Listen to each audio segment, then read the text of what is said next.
وننزل من القرآن ما هو شفاء ورحمة للمؤمنين ولا يزيد الظالمين إلا خسارا. Assalamualaikum warahmatullahi wabarakatuh. Segala puji bagi Allah, Tuhan semesta alam, yang telah memberikan kita keimanan, kesehatan, dan juga berbagai macam kenikmatan yang bisa kita nikmati di dunia ini. Sholawat beserta salam tak lupa kita curah limpahkan ke panutan alam, Habibana wa Nabiyana Muhammad sallallahu alaihi wasallam. Allahumma sholli ala Sayyidina Muhammad wa ala ali Sayyidina Muhammad. Harapan dan doa saya, semoga saudaraku semuanya selalu diberikan kesehatan, dilapangkan rezekinya, diampuni dosa-dosanya, dan dipanjangkan umurnya. Amin, ya Allah, ya Rabbal Alamin. Sahabat beriman, rahimakumullah. Wahai orang-orang yang beriman, bertakwalah kamu kepada Allah dengan takwa yang sebenar-benarnya. Makna takwa di sana yaitu menjalankan segala perintah Allah dan menjauhi segala larangannya. Larangannya yang dimaksud yaitu berbagai macam dosa, baik dosa kecil maupun dosa besar. Dosa kecil bisa menjadi dosa besar pada 5 keadaan berikut ini.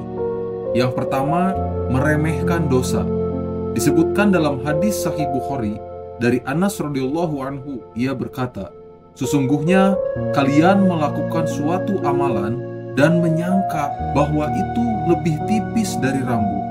Namun kami menganggapnya di masa Nabi Shallallahu Alaihi Wasallam sebagai sesuatu yang membinasakan."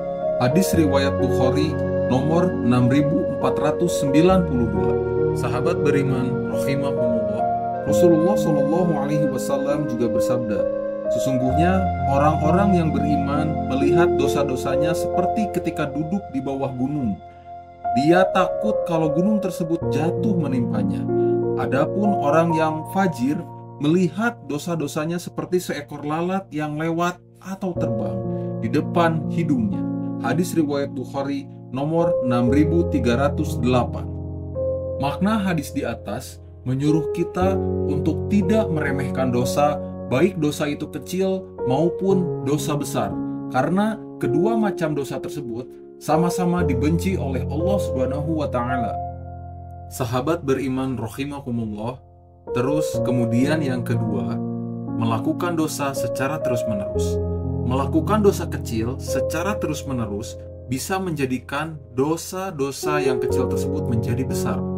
Allah Ta'ala berfirman dalam Al-Quran, "Dan orang-orang apabila mengerjakan perbuatan keji atau menganiaya diri sendiri, mereka ingat akan Allah, lalu memohon ampun terhadap dosa-dosa mereka, dan siapa lagi yang dapat mengampuni dosa selain daripada Allah, dan mereka tidak terus-menerus melakukan perbuatan kejinya itu, sedang mereka mengetahui."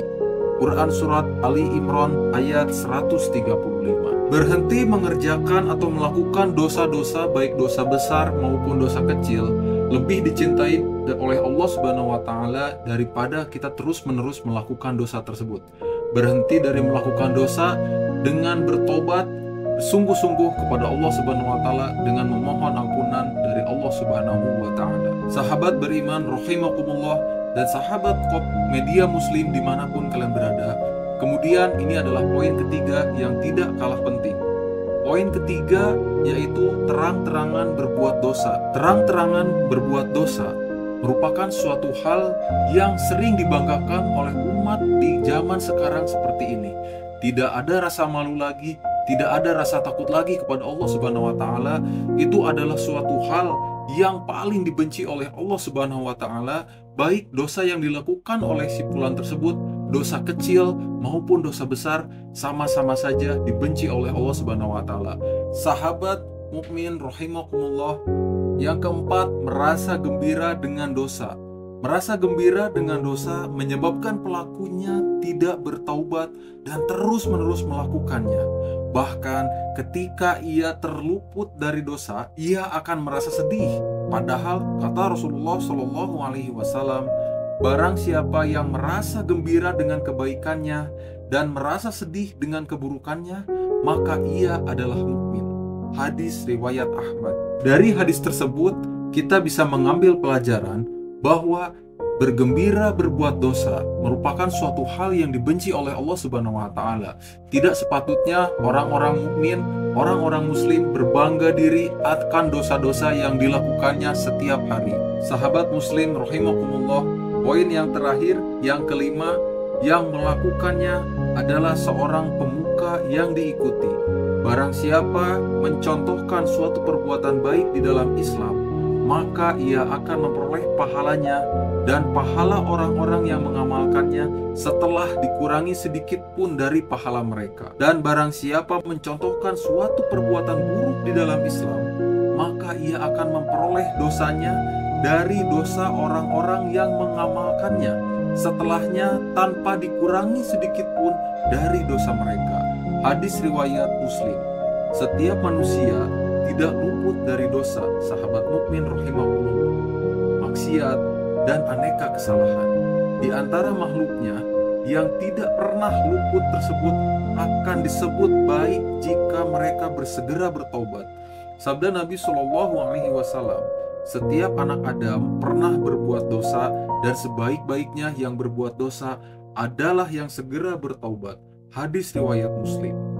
Dari kedua hadis di atas dan dari 5 poin kriteria ini, dari kelima kriteria ini, sungguh jikapun itu terjadi tetap akan dipandang baik jika bersegera bertobat, menyudahi semua perbuatan zolimnya dan bersumpah untuk tidak mengulangi lagi. Allahu a'lam. Wassalamualaikum warahmatullahi wabarakatuh.